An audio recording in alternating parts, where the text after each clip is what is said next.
जय हिंद, नमस्कार। मैं अंबर जैदी स्वागत करती हूँ आप सबका एक बार फिर से आज के इस खास कार्यक्रम में। दोस्तों, वेस्ट एशिया में ईरान, इजराइल और अमेरिका के युद्ध के बीच में एक और अमेरिका की जो बड़ी चाल है वो सामने आ रही है, और रिपोर्ट्स जिस तरह से आ रही है उन सबको देखते हुए ये सारी चीजें अपने आप क्लियर हो जाती है। ये बात तो हम जानते हैं कि अमेरिका, चाइना हो या भारत, दोनों ही ग्रोइंग इकोनॉमीज को अपना कॉम्पिटिटर मानता है। और ये बात ओपनली खुद अमेरिका और अमेरिकन जो ऑफिशियल्स हैं, इनफैक्ट राइसीना डायलॉग में जो अमेरिका के state deputy secretary of state Christopher Landau आए थे, उन्होंने भी ये बात खुद कही थी कि जो मौका हमने चाइना को आगे बढ़ने के लिए दिया वो हम भारत को नहीं देंगे। तो भारत और चाइना दोनों ही अमेरिका के लिए बहुत बड़ा थ्रेट है, और जिसकी वजह से कहीं ना कहीं जो बाल्कनाइजेशन ऑफ चाइना और भारत है, इसका प्लान जो है यूएस इंटेलिजेंस द्वारा किया जा रहा है। और ये सारी चीजें आप अगर डॉट्स कनेक्ट करने की कोशिश करेंगे तो सारी चीजें आपको खुद समझ में आएंगी। तो जिस तरह से हॉर्मूज ब्लॉकेड हुआ, और जो क्रूड ऑयल, क्योंकि चाइना और भारत दोनों ही ऑयल कंज्यूमिंग, और ऑफकोर्स जो ऑयल कंज्यूम होता है वो इंपोर्ट भी किया जाता है, तो उस दर को बढ़ाने के लिए, क्योंकि ऑयल अगर महंगा होता है तो सारी चीजें, प्रोडक्शन और जो ग्रोथ है रेट, वो अपने आप डाउन हो जाती है। तो कहीं ना कहीं भारत को नीचे लाने के लिए, साथ में चाइना को भी नीचे लाने के लिए, जो ये इतनी बड़ी चाल है उसको आज समझने की कोशिश करेंगे, और ऑर्डर में इसको समझने की कोशिश करेंगे कि क्या कुछ हो रहा है। बात करने के लिए मेरे साथ मौजूद है उमेश जी। स्वागत है आपका। जय हिंद, नमस्कार। जय सिया राम अंबर जी। यस यार, आप उमेश जी, ये बात हम सब जानते हैं कि चाहे हमारी अमेरिका से कितनी ही डिफेंस पार्टनरशिप हो, स्ट्रेटेजिक पार्टनरशिप हो, ये ट्रेड वो ट्रेड, लेकिन भारत को वो एक थ्रेट मानता है अपनी ग्रोथ के लिए। चाइना तो है ही। तो ऐसे में जो बाल्कनाइजेशन की बात और जिस तरह की चीजें हो रही हैं, उसको किस तरह से देखा जाना चाहिए, आप ये बताएं। देखिए अंबर जी, भारत की जो इकोनॉमिक साइज है $4 ट्रिलियन की है। चाइना जो है $20 ट्रिलियन है।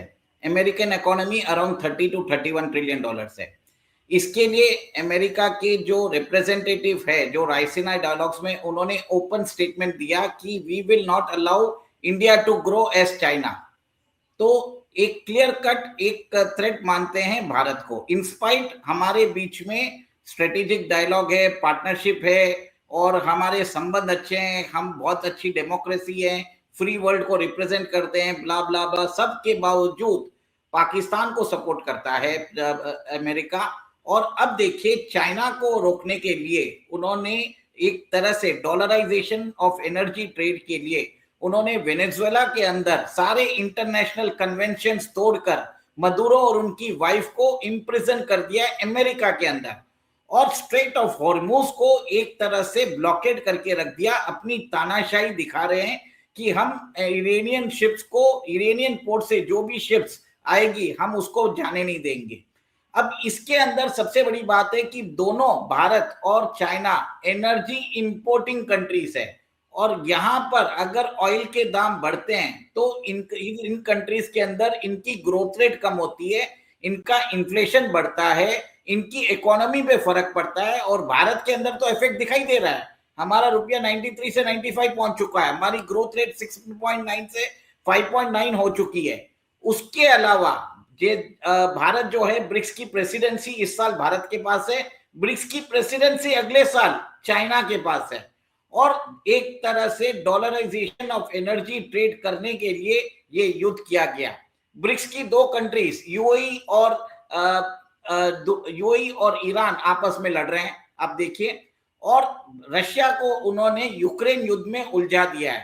ताइवान को का इश्यू उन्होंने 2022 में ये इश्यू को गर्म किया, जब नैन्सी पेलोसी उस समय जो स्पीकर थी, वो थर्ड रैंकिंग हाईएस्ट ऑफिशियल थी जिसने ताइवान विजिट किया। उसके बाद चाइना जो है हमेशा अपने शिप्स और अपने जो एयरक्राफ्ट है वो ताइवान को सराउंड करने के लिए एक तरह से तैयारी करने लगा। इसमें क्या हुआ, चाइना का जो मिलिट्री बजट है वो बढ़ता जा रहा है। और आप ये भी देखिए कि जो इनपुट कॉस्ट होता है, जो आप ये देखिए कि चाइना जो बोलते हैं फैक्ट्री ऑफ द वर्ल्ड है, वो लार्जेस्ट कंज्यूमिंग नेशन है of crude oil and gas. उसके एनर्जी कॉस्ट बढ़ते हैं और उसकी लॉजिस्टिक कॉस्ट बढ़ते हैं। और ये इम्पैक्ट करता है चाइनीज के ग्रोथ के ऊपर। और अभी देखिए चाइना के अंदर सब प्राइम क्राइसिस भी आया हुआ है। वहां की जो प्रॉपर्टी कंपनीज है जैसे एवरग्रांड है और बाकी फैंटेशिया होल्डिंग्स है, सब एक तरह से तबाह हो चुके हैं। और चाइनीज इकोनॉमी में 30% उनका रियल एस्टेट कंट्रीब्यूट करता है। वहां की 4000 बैंक है और वहां पर वित्तीय हालात भी बहुत खराब है और उधर ग्रोथ रेट एक तरह से गिरती जा रही है। सिमिलर चीज वो भारत के लिए भी कर रहा है। और देखिए भारत के लिए तो उन्होंने बहुत सारी चीजें की है। 2024 के अंदर हमारे देश के अंदर उन्होंने मैसिव फंडिंग की थी ताकि नरेंद्र मोदी जी की सरकार को डिसलॉज किया जा सके, क्योंकि देखिए बहुत सारी विदेशी फंडिंग आई थी और भारत के वोटर्स को गुमराह किया गया था कि कॉन्स्टिट्यूशन खतरे में, बीजेपी आएगी तो आप मुसलमानों के बीच में एक फियर पैदा करने की कोशिश की गई थी। भारत के मणिपुर के अंदर प्रॉब्लम्स क्रिएट किया गया था। हमारे जो रिश्ते थे अच्छे बांग्लादेश के साथ, वहां पर शेख हसीना को तख्ता पलट करके मोहम्मद यूनुस को इंस्टॉल किया। 1.5 साल तक वो मोहम्मद यूनुस भारत को उकसा रहा था। उसने बाउंड्रीज जो है उसने ग्रेटर बांग्लादेश की बात की, भारत के चिकन नेक की बात की, भारत को उकसाया, कार्टोग्राफिक वॉरफेयर किया जिसमें मैप्स को जो भारत के 7 सिस्टर्स है उसको बांग्लादेश का पार्ट बताया गया। पूरी कोशिश की गई थी कि भारत और बांग्लादेश के बीच में रिश्ते खराब हो और हमारे जो वेस्टर्न फ्रंट में ऑपरेशन सिंदूर भी करवाया और वहां पर पाकिस्तान को भी एक तरह से शय दी कि भारत के अंदर जाके हिंदुओं का नरसंहार करे और इससे भारत एक युद्ध में उलझ जाए। पर भारत ने 90 घंटे का युद्ध किया पाकिस्तान के साथ और जब हमारा स्ट्रेटेजिक ऑब्जेक्टिव अचीव हो गया, हमने सीज फायर कर दी। उसके बाद भारत के ऊपर बहुत बड़ा डिसइंफॉर्मेशन कैंपेन चलाया गया। हमने 8 जेट रफाल के उड़ा दिए, किसी ने 12 बोले, किसी ने 40 बोले, जबकि भारत ने 36 से ऊपर लिए भी नहीं थे। अब सबसे बड़ी बात ये देखिए कि अमेरिका जो है भारत को नीचे करने के लिए पाकिस्तान का भी सपोर्ट लेता है और कभी कभी चाइना के साथ मिलकर भी भारत को नीचे करने की कोशिश कर रहा है। अब देखिए ऑपरेशन सिंदूर में चाइना और टर्की पाकिस्तान के साथ है। चाइना अब उनको रियल टाइम इंडियन ट्रूप्स की इंटेलिजेंस दे रहा था और चाइनीज और टर्किश ड्रोन्स भारत के ऊपर पाकिस्तान ने 1000 से ऊपर ड्रोन्स चलाए थे जिसको भारत ने इंटरसेप्ट कर दिया। अब पाकिस्तान के अंदर जो किराना हिल्स और वहां पर नूर खान एयरबेस पे जो अमेरिकन न्यूक्लियर वेपन्स रखे हुए थे उसको भारत की ब्रह्मोस मिसाइल ने उड़ा दिया, जिसके कारण पाकिस्तान के अंदर भूकंप आने लगे और वहां पर उनको इजिप्ट से बोरॉन आइसोटोप्स मंगाना पड़ा। इससे अमेरिका की साख को बहुत फर्क पड़ा। अब देखिए वहां पर उसके बाद भारत के ऊपर टैरिफ लगाए गए, भारत के ऊपर 50% टैरिफ लगाया गया। फिर आप देखिए भारत के प्रति उन्होंने आपत्तिजनक शब्द यूज किए। उनके लुटनिक ने, उनकी जो व्हाइट हाउस की रिप्रेजेंटेटिव है कैरोलिना लिविट ने, सब अमेरिकन एडमिनिस्ट्रेशन भारत के अगेंस्ट हो गया था। अब देखिए भारत का जो GF-04 जो इंजन प्रोग्राम है उसको भी उन्होंने एक तरह से सैबोटाज करने की कोशिश कर रहे हैं। हमें 20 इंजन देने की बात की गई थी, 6 इंजन दिए हैं। और ये भी देखिए कि भारत के अंदर तख्ता पलट करने के लिए उन्होंने कितनी विदेशी फंडिंग दे रहे हैं। अब मेरा ये मानना है कि ये जो है अमेरिका को समझ में आ गया है कि अगर भारत को तोड़ना है तो इनकी जो इकोनॉमिक कॉस्ट है वो बढ़ाने की जरूरत है। और इकोनॉमिक कॉस्ट इसके लिए तभी बढ़ाई जा सकती है कि जब मिडिल ईस्ट के अंदर कोई एक प्रॉब्लम क्रिएट हो, और इसके लिए उन्होंने इजराइल के साथ मिलके ईरान का ब्लॉकेट किया। देखिए ईरान और इंडिया के बीच में जो ट्रेड होता था वो रुपीज में होता था, उसको बंद करवाया उन्होंने। जो अभी चाइना कर रहा है उसको भी वो बंद करवा रहा है। चाइना का तो और भी बुरा हालत है क्योंकि चाइना ने वेनेजुएला के अंदर $110 बिलियन इन्वेस्ट किए हैं। अब वो उसके सारे पैसे डूब चुके हैं। ईरान के अंदर भी चाइना ने कमिटमेंट किया है कि $400 बिलियन वो इन्वेस्ट करेगा और उसके बदले डिस्काउंटेड इरेनियन ऑयल उसको मिलेगा, जो उसका सेटलमेंट युआन में करने की बात हो रही थी। अमेरिका पूरा डॉलराइजेशन ऑफ एनर्जी ट्रेड करना चाहता है, इसके लिए उसने ईरान का ब्लॉकेट भी कर दिया। यही रीजन है कि वो ईरान के अंदर तख्ता पलट भी चाहता है और वहां पर वो एक तरह से ब्लॉकेट करके वो जो चाइना को भी हर्ट कर रहा है, भारत को भी हर्ट कर रहा है और एक चीज देखिए, दोनों भारत और चाइना जो है ब्रिक्स की प्रेसिडेंसी भारत के पास है इस साल, अगले साल चाइना के पास है। दोनों ब्रिक्स के अंदर जो पेमेंट सेटलमेंट सिस्टम है, इंटरलिंकिंग ऑफ पेमेंट सिस्टम है, जैसे भारत का यूपीआई है, रशिया का एसपीएफएस है, चाइना का सीआईपीएस है, इन सबको लिंक करने की बात हो रही है, उसको भी एक तरह से अभी विथहोल्ड करके रखा है। देखिए 2 साल पहले कजान समिट जब हुई थी, ग्रेन एक्सचेंज की बात हुई थी, ब्रिक्स की करेंसी निकाली गई थी, तो ये जो ऑल्टरनेटिव पेमेंट मैकेनिज्म सिस्टम है उसको रोकने के लिए, स्विफ्ट पेमेंट सिस्टम का एक तरह से रेलेवेंस रखने के लिए और डॉलर बेस्ड आर्किटेक्चर को कुछ नुकसान ना हो, ये पूरा गेम उसके लिए हो रहा है। और इसमें अमेरिका को समझ में आ गया कि वर्ल्ड की जो 2 लार्जेस्ट इकोनॉमी है, इनके अगर साथ में हो जाते हैं तो उनको प्रॉब्लम हो जाएगा। अब देखिए मोदी जी गए भी थे, तियानजिन समिट के लिए गए भी थे, चाइना के साथ उन्होंने अच्छे संबंध रखने की कोशिश भी की, पर चाइना तो एक तरह से हमेशा ही भारत के अगेंस्ट धोखा करता है, वो अलग से जाके अमेरिका से डील कर रहा है। और ये भी बात भारत को समझ में आ गई, इसलिए भारत स्ट्रेटेजिक इकोनॉमी लग रहा है, ना तो वो चाइना के साथ जा रहा है, ना वो अमेरिका के साथ जा रहा है। पर अमेरिका का लॉन्ग टर्म ऑब्जेक्टिव है भारत को तोड़ने का। और यही चीज आप देखिए, उनके जो मिशनरीज जो काम करते हैं उनको फंडिंग दिया जाता है, और भारत में कभी भी एक तरह से उनको मतलब एक कंट्री ऑफ कंसर्न रख देते हैं, जैसे यूएससीआईआर रहता है, और भारत के अंदर एनजीओ फंडिंग करके वहां पर कन्वर्शन रैकेट चलाया जाता है। और आप ये भी देखिए कि आईएसआई के साथ मिलके, जैसे आज दिल्ली के अंदर भी, नोएडा के अंदर जिस हिसाब से वहां पर मजदूरों और वहां पर मेड वर्कर्स, जो वहां पे मेड वर्कर्स नहीं है पर मेड वर्कर्स बनकर वो उत्पाद कर रहे हैं, तो देश के अंदर एक तरह से माहौल खराब करने की कोशिश कर रहे हैं। हमारा बंगाल के अंदर भी, वहां पर भी आप देखिए कि जो वामपंथी और सेक्युलर सरकारें हैं उनको फंडिंग मिलती है ताकि जो रोहिंग्या मुस्लिम्स हैं वो भारत में आके बस जाए और यहाँ पर हाफ फ्रंट वॉर चालू करें, डेमोग्राफिक चेंज करें, और देश के अंदर एक तरह से क्योंकि सबको मालूम है कि भारत को एक्सटर्नली जीत नहीं सकते, देश के अंदर जो जयचंद है, जो हमारे हाफ फ्रंट जो हैं घुसपैठिए जो बाहर से आए हैं, वो सबसे बड़ा प्रॉब्लम है, ये बहुत बड़ा इश्यूज है। इसके लिए मेरा ये लग रहा है कि दोनों चाइना और इंडिया को एक तरह से बाल्कनाइज करने के लिए इन्होंने ऑलरेडी चाल चल दी है। और ये एक तरह से 2 डिकेड पुराना, 2 डिकेड मतलब इसका ड्यूरेशन 2 to 3 डिकेड्स रहता है, इसको जल्दी से आप नहीं देख सकते इसके अंदर क्या होता है, क्योंकि बहुत बड़ी कंट्री है इंडिया और चाइना। इसको एक तरह से आप ये देखिए कि यूक्रेन और बांग्लादेश के अंदर तख्ता पलट करके आप उधर सरकार चेंज नहीं कर सकते, श्रीलंका के अंदर कर लिया आपने, आप ये देखिए कि नेपाल में कर सकते हो, वो सब छोटी कंट्री है, पर इंडिया और चाइना में पॉसिबिलिटी नहीं है। और इंडिया का जो एक तरह से आप ये देखिए, भारत एक बहुत ही डेमोक्रेटिक देश है, और इस डेमोक्रेटिक देश के अंदर बहुत सारे लेयर्स हैं, बहुत सारी संस्थाएं हैं, तो हमने तो विदेशी आक्रांताओं के खिलाफ 1000 साल झेला है, तो ये भारत की सभ्यता ऐसी है कि वी आर ऑब्जर्विंग एवरीथिंग।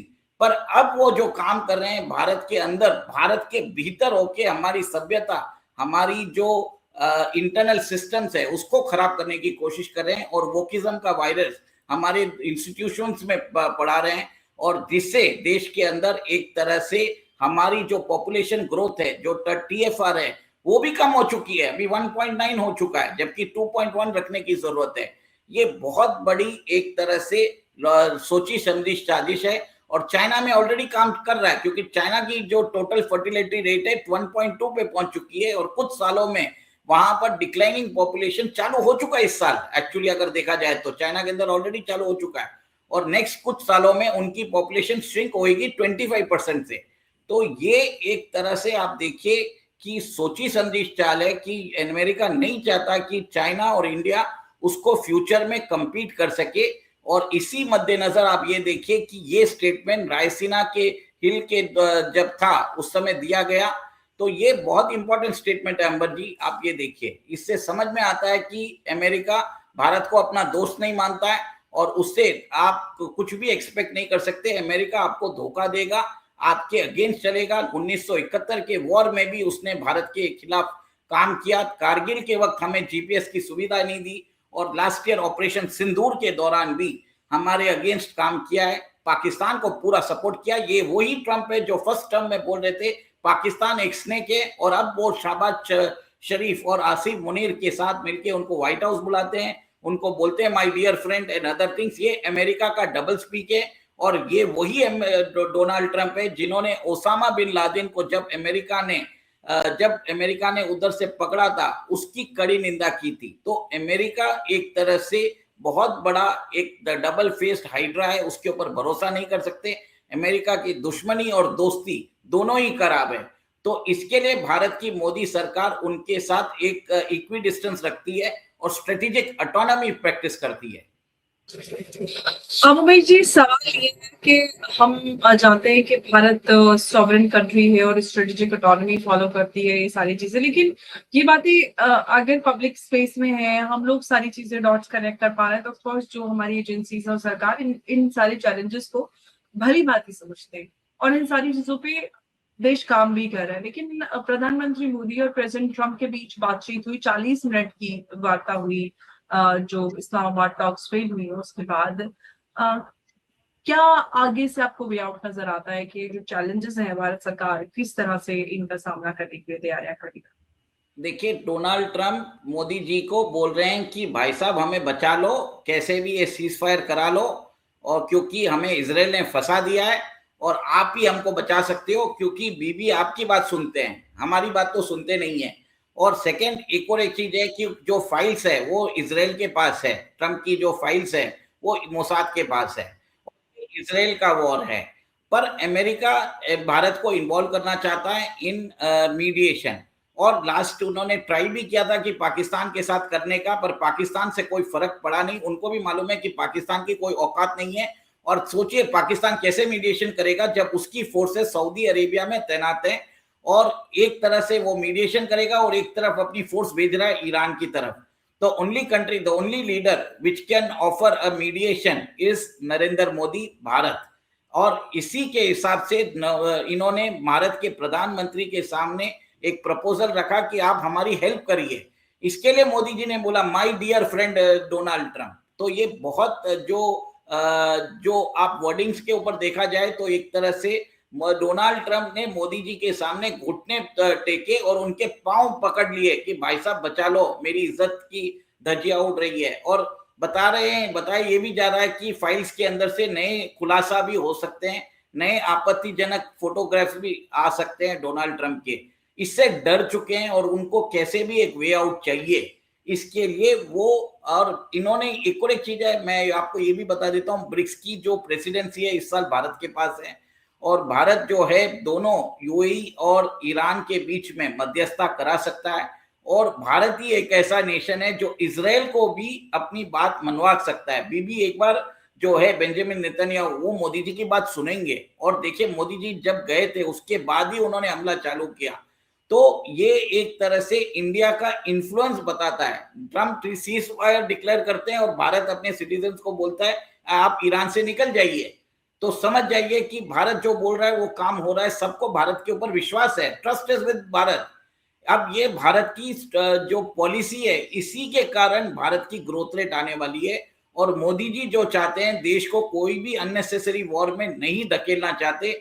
इसके लिए हमने बांग्लादेश की जो नामाकुल हरकतें हैं उसको बर्दाश्त किया है, और आज बांग्लादेश हमारे सामने गिड़गिड़ा है, भीख मांग रहा है कि आप गंगा वाटर ट्रीटी को रिन्यू कर दीजिए, हमें डीजल दीजिए। और एक और एक चीज है, भारत जो है, भारत रहेगा तो ही बांग्लादेश और श्रीलंका रहेगा, नहीं तो खत्म हो जाएगा। वो ये सबको समझ जाना चाहिए। और भारत एक तरह से कमांडिंग पोजीशन में आ चुका है अंबर जी। और सबसे बड़ी बात है कि ये जो प्लान है CIA का, it is a long term plan, it is not a short term plan. और ये एक सोची समझी साजिश के थ्रू कर रहे हैं, क्योंकि भारत और चाइना जो है उनकी ग्रोथ रेट आ रही है, जबकि अमेरिका रिसेशन में जा सकता है। 2026 में ऑलरेडी बात हो चुकी है कि गल्फ स्टेट जो है वो रिसेशन में जाने वाले हैं, उनकी नेगेटिव ग्रोथ रेट होगी। यूरोप के अंदर भी आप देखिए, जर्मनी, इटली, फ्रांस, यूके, और ये बड़ी कंट्रीज जैसे साउथ कोरिया, वियतनाम, जापान, ये सब रिसेशन में जा सकती है अगर ये वॉर और 1-1.5 महीना चल जाता है तो ये बहुत बड़ा खतरा हो चुका है। ग्लोबल फाइनेंशियल कोलैप्स बचाने के लिए आज मोदी जी के सामने वो नतमस्तक हो चुके हैं, ये चीज देख लीजिए। पर एक चीज है, CIA अमेरिका के ऊपर भरोसा नहीं कर सकते, उनकी दोस्ती और दुश्मनी दोनों ही खराब है, क्योंकि किसी ने बोला है to be a friend with to be a friend of America is fatal, तो आप समझ जाइए। और अमेरिका जो है अपने दोस्तों को ही एक तरह से धोखा देता है। उन्होंने UAE को धोखा दिया, उन्होंने कतर को धोखा दिया, उन्होंने जॉर्डन को धोखा दिया, उन्होंने सऊदी अरेबिया को धोखा दिया, कुवैत को धोखा दिया, उन्होंने जापान को धोखा दिया, साउथ कोरिया को भी धोखा दिया। यूके जो उनका जो साथी है वो भी वॉर में आना नहीं चाहता। फ्रांस, स्विट्जरलैंड, स्पेन, वो सब जो है उन्होंने अपने एयर स्पेस नहीं दिए। स्पेन के जो राष्ट्रपति है पेड्रो सांचेस, अब वो चाइना जाके बैठे हैं, वहां पर वो मीटिंग कर रहे हैं। This shows the unreliability of America. बिल्कुल।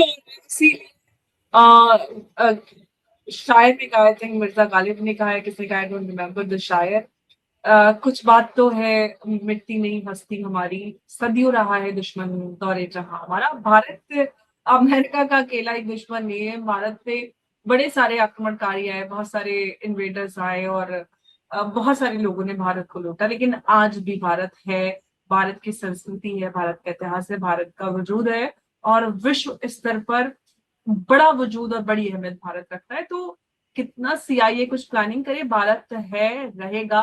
अमेरिका नहीं था, अमेरिका कुछ 100-200 साल पहले बसा हुआ अमेरिका, भारत हजारों साल से। हम एक सिविलाइज्ड एक नेशन है, सिविलाइजेशनल कंट्रीज है, और सिविलाइजेशंस को इस तरह से आसानी से मिटाया नहीं जा सकता। तो कोई भी इस तरह के ख्वाब और इस तरह की चालें बन सकता है, लेकिन भारत हर तरह के खतरे से निपटने के लिए उतनी ताकत भी रखता है, और ताकत से बढ़कर हौसला जो भारत के अंदर है वो बेमिसाल है।